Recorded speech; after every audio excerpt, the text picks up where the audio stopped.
Hurry on down to Walmart during August 2026 to grab your glorious Jessie James beads strands. We recently crafted this ladder weave inspired bracelet, and today I'm going to share with you some earrings. I'm going to use the beads that are left over from my bracelet and also the offcuts of that beading thread. So it's quite a thrifty design that we're going to be working on today, and I hope that you will enjoy. If you wanted to recreate this design, you'll need the teal trio glass strand from Jessie James Beads, which you can find in the craft and arts department at Walmart when you're heading in for groceries or nipping into that pharmacy. I also used some of the smaller beads from the grey 4-strand pack. This is the earring we're going to create today, and I'm just adding on a crimp cover and an earring finding.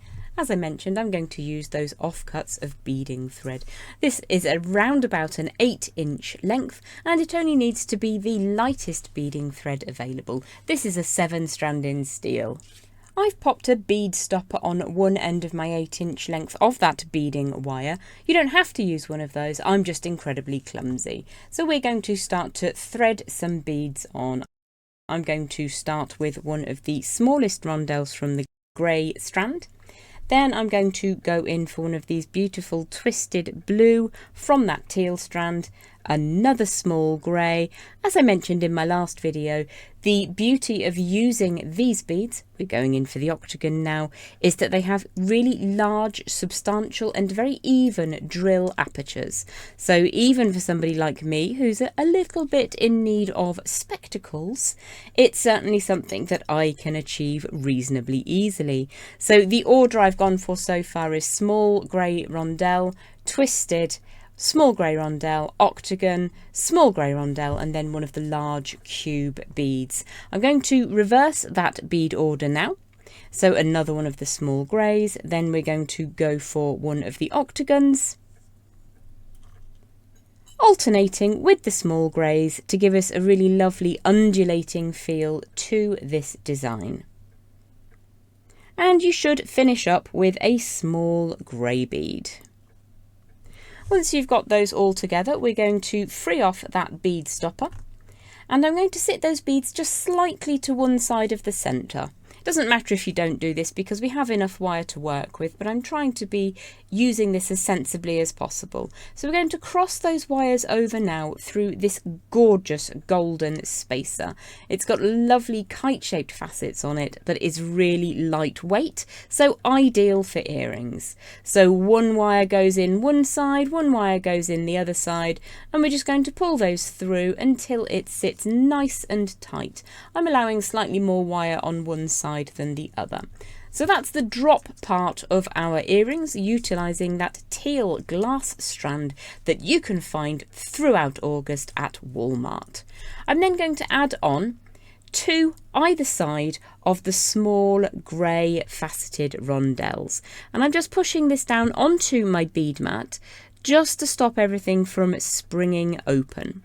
As I mentioned before, I'm a little bit clumsy and I'm quite likely to ping these beads into the atmosphere at the easiest moment.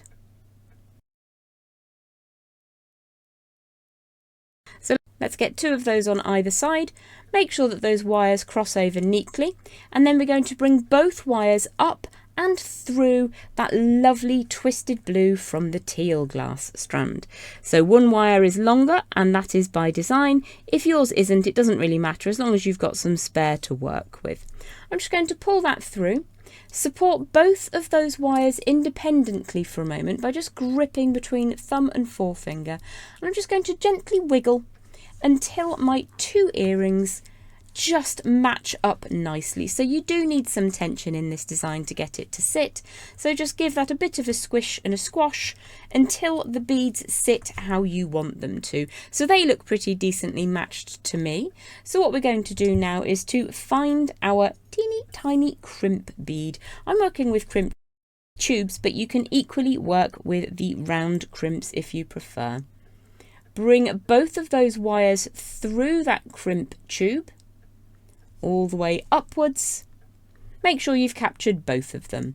And I'm just going to support just past that crimp bead for a moment. What we're going to do is to just support the earring, making sure all of those beads are sitting as you want them to. Then I'm going to take the longer of those 2 wires, pass it back through the crimp tube and back through that blue twisted bead at the top. So just push that through and it will just poke through just here. Give that a little bit of a pull. Ideally, I'd like to have the same kind of size loop up at the top as I have on the first one, as this will impact how low down the earring hangs from the earring finding. Once I've got that size determined, what I'm going to do is to ignore the short sticky up wire and pinch the folded wire. We're looking for it to be quite skinny. Just pinch that into position and that will help everything to sit whilst you ensure that everything is sitting how you want it to. If things have gone awry, you can take a moment to just pull that through and make sure everything is sitting as you desire. So once that is sitting where you want it to, we're going to give that a bit of a crimp.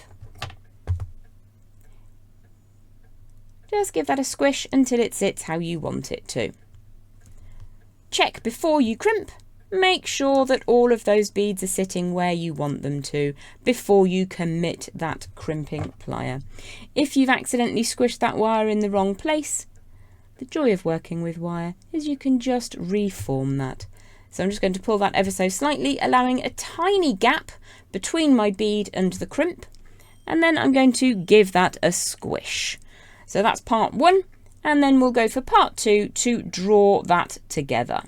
I don't think I've squished that quite hard enough, so I'm going to give that another bite of the cherry and then fold that over. Once that's folded, you can add on your crimp cover. I'm going to leave both of these extra wires on for now because they make it really easy to hold on to whilst you're closing your crimp cover up. Now, there are many different ways to close a crimp cover. I like to use the flat section of my crimping pliers, just to make sure both of those ends meet together neatly. Once that is sitting as it ought to, I'm going to pull the top wire away first and pull it firmly back and away. This puts a hard angle bend in that beading wire, and I can make sure that I push away the loop I want to keep, that's behind my cutters, and only cut the wire that I don't want to keep. That went far. And then what we're going to do is the same underneath that twist faceted blue bead. Pull the wire back on itself. It puts a hard angle on the wire and just makes it ever so slightly easier to ensure you crimp as close as you can. All that remains is to add in your chosen ear finding. So we're going to open that up as if it's a jump ring, so we're only ever opening half of that loop. Add in the tiny little loop at the top of your design and push that back down. So there you have really simple pair of earrings made with that beautiful teal strand in a teal trio from Jessie James Beads, which you can find at Walmart when you're popping in for your groceries. Only until the end of August, guys, so hop on over to Walmart.